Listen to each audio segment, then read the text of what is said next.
Hello everyone, Tcan here with another Slave Pens video during pre-patch. Now, I really wanted to get this video out sooner, but unfortunately real life happens and I just didn't have the time this week to make the video, but here we are now.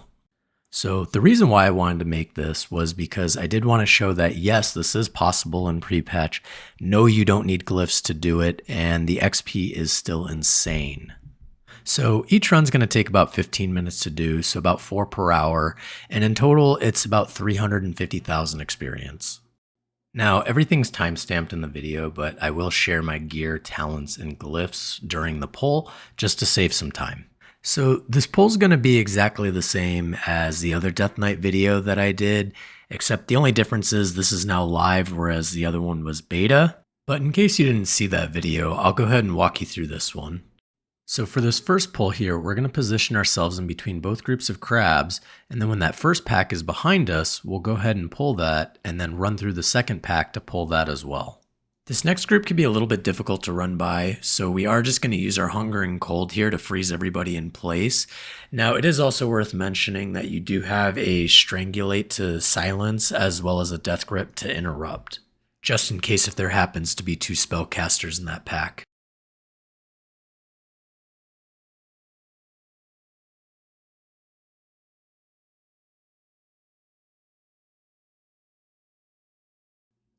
Now for this next part, we're going to want to use our unbreakable armor as well as our movement speed potion or our rocket boots so we can get by these groups.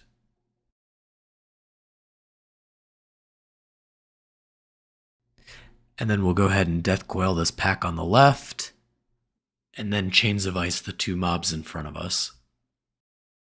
So for this next part, not every race can get up on this ledge here, but I think most can still do it.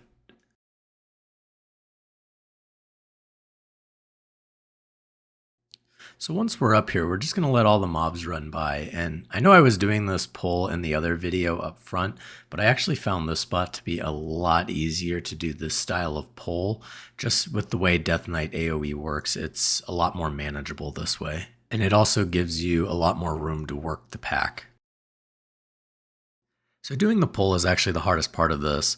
And now what we're going to be doing is just AoEing the mobs down, and we have 2 abilities for that. We have our Howling Blast as well as our Death and Decay.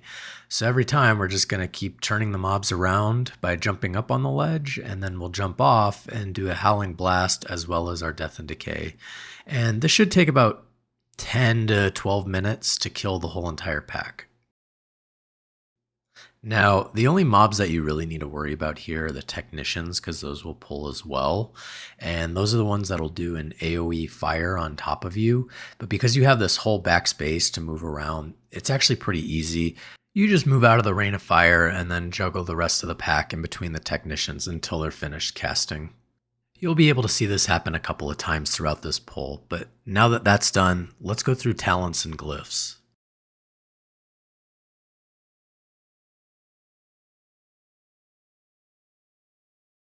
So for talents here, really we're just going to put points into anything that looks good. So we're trying to maximize our damage as well as our survivability. So points like toughness, which increase your armor, or frigid dreadplate are really good talents to get. But some of the core abilities that we're going to need are hunger and cold, which is what stuns and freezes the mobs in place for 10 seconds. Unbreakable armor, which gives you a massive armor buff and increases your strength, as well as Howling Blast.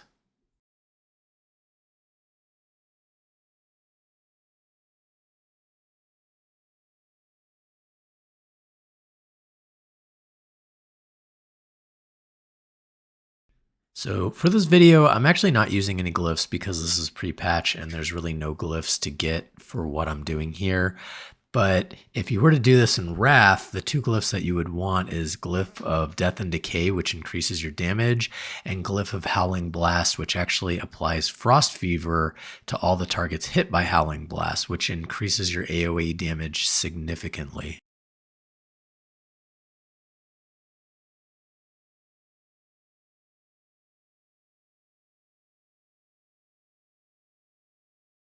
So for gear, you can use the Death Knight starting zone gear, but it is a bit harder to do.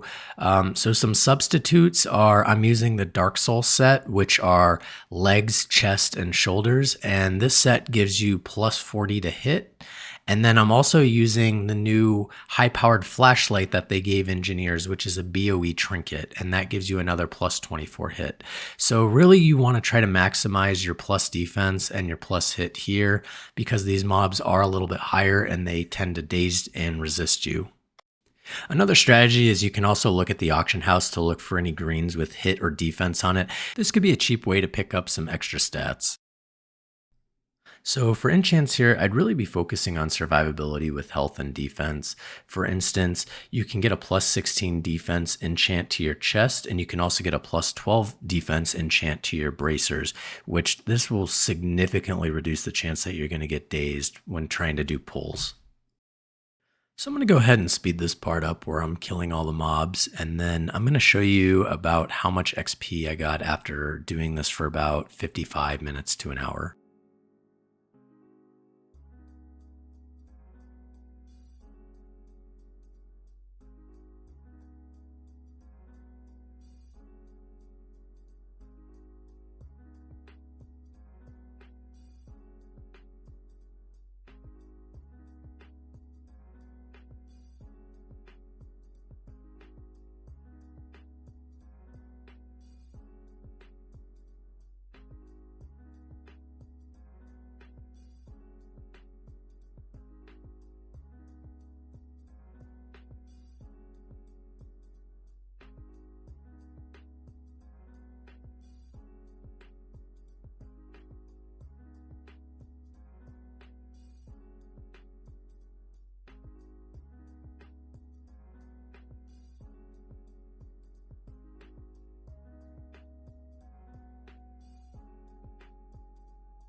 So here we are at about 52 minutes, and you can see that I've already leveled once. And as you can see, this farm just gives a ton of XP, and it's actually quite a bit more than the Blood Furnace farm itself. Now, I will say this is a little bit harder than doing Blood Furnace, but with a little bit of practice, I think you should be able to get it down. And as you can see, the experience that this gives is a ton.